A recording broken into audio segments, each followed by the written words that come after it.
Hello, I am Sam the Statman coming at you with another video. Today I'm going to be looking at the top 10 pitchers of all time.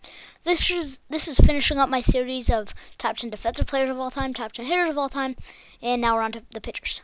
Before we start, I'd like to give a few honorable mentions, notably Greg Maddux, Nolan Ryan, and Warren Spahn. These three were so close, but they unfortunately didn't make the list. Now for number 10, here's a choice that people may be surprised at, Sandy Koufax. Now first I'll tell you his stats. He had a 1.31 ERA plus, which means he was 31% above average at preventing runs, 2,396 strikeouts, and 49 WAR. That might not sound that great, but I was inspired by Sandy Koufax, and if you look at Sandy Koufax's peak years, which I think was like from 1961 to 1966, he was easily the best pitcher in the game, so that's why I'm including him. Not based off his career, but based off when he was at his best, he was the best. For number 9 is one of my favorite players, Bob Gibson, who over his career was really consistent with a 1.27 ERA plus, 3,117 strikeouts, and nearly 90 WAR. It was like 89.9. I think he's well deserving of a spot on this list, and I'm glad because I'm a Cardinals fan. Glad to say we can have a top 10 pitcher. For number 8, it was Lefty Grove. Fun fact, he has a 1.48 ERA plus, which is actually the highest ERA plus of all time. Yeah, so that's really amazing. That's one of the big reasons he made the list. He wasn't a huge strikeout guy, striking out 2,266, but like he came in an era where it wasn't that common for strikeouts. There weren't that many strikeouts, so I mean, you know. And he also had 103.6 WAR, absolutely filthy. He's a legend. He was doing it. I think he came on one of my videos, which it was the top pitching season, or the top season per decade. He was really, really close to topping some of them. I think he did top the 1930s. So yeah, he's a legend.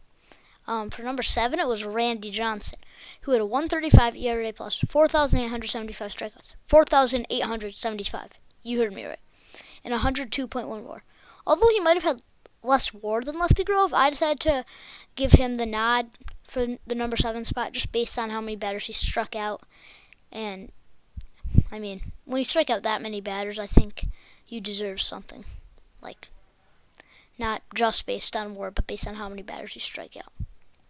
For number 6, it was Kid Nichols. I don't know how to say his name, but he was really good. He had a 1.40 ERA plus, 1,881 strikeouts, which might not sound like that much, but he did not come in an era where a strikeout was common, like Lefty Grove. And 116.4 WAR. I actually didn't know about him until reading the Cooperstown Casebook by Jay Jaffe. Shout out to that book. You should go read it. But once I did, I'm like, this guy was insane. How have I not heard of him? He was sort of overshadowed by Cy Young, though. That may explain it. And for number 5, I chose Tom Seaver, who had a 1.27 ERA plus, same as Gibson, by the way, but more strikeouts, 3,640 and 110.5 WAR.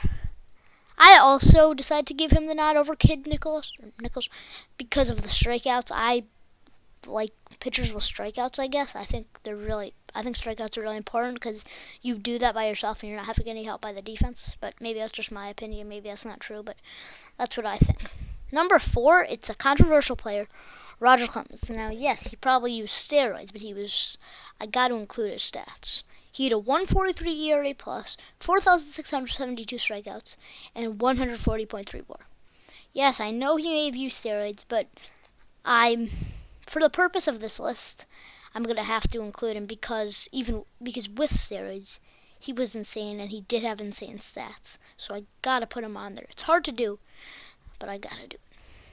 For number 3, it's Grover Cleveland Alexander, Pete Alexander. He played for the Cardinals briefly, but he mainly played for the Phillies, I think. He was disgusting with a 1.35 ERA plus, 2,198 strikeouts, and 120 WAR. He actually had a special moment for the Cardinals.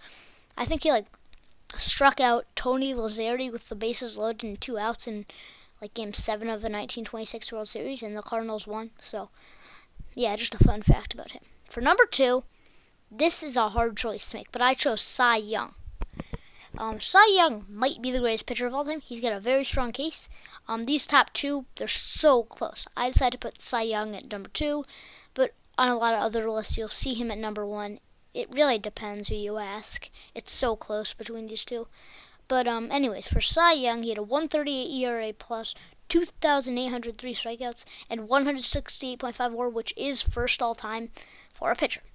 But he's not my number 1 choice. My number 1 choice is Walter Johnson with a 147 ERA plus, 3,509 strikeouts, and 165.6 WAR. I decided to give him the nod of this number 1 spot over Cy Young. It's really close, but again, pointing to the thing where I really like pitchers who strike out a lot of batters.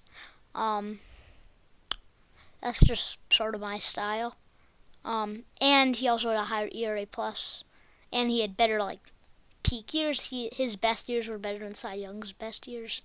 So I just decided to give Walter Johnson the nod. But it's really close.